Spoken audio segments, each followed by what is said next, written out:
All right, so let's go back and then next slide, please. So that's 13% of traffic stops. And we're not even sure that that's an accurate number because in the last couple of years, next slide, please, the percentage of unknown or other race that have been put down by the police officers to enter this data into their computers when they do a stop started at 2% in 2006 and slowly went up. And last year, the last time we have statistics is 2010, by the way.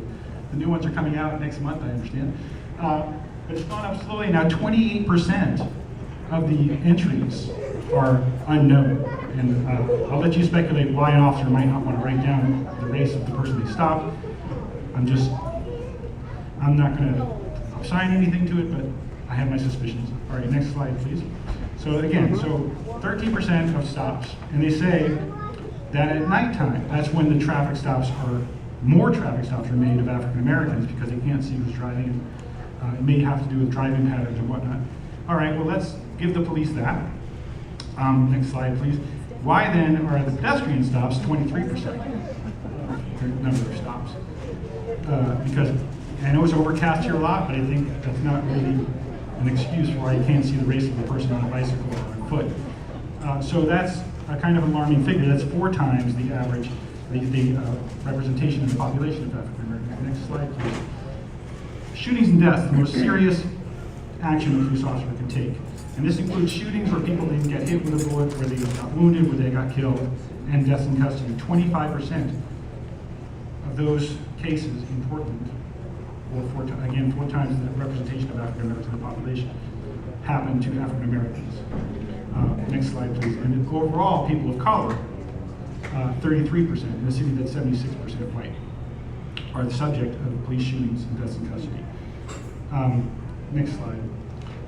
The same percentage as shooting for African Americans is the number of arrests for African Americans, 25%. Next slide, please. And use of force. Now, we haven't seen a report about use of force published since 2009, but the statistics then show that 29% of the uses of force happen in the city against African Americans by police officers. That's 5 times the representation of the population. Next slide. The pointing of firearms, which is very serious. We're one slide ahead where I wanted to be. Great. It's a very serious incident. Who takes gun classes knows you don't point a gun at somebody unless you are planning to actually use it. That's 34%. So now we're at 6 times the representation of the population. And this is a very serious issue that the African American community brought forward, and Portland started tracking the statistics because of concern in the community. So we're tracking it, but the numbers aren't going down. Okay, now we can go to the next slide. So there are several policies and laws that have been created that are enforced unequally. And one of them is the gun exclusion zone. And this is something that Mayor Adams set out to exclude people from areas where lots of gun crimes are happening. If they commit a gun crime in that area, then they're going to be arrested and then excluded.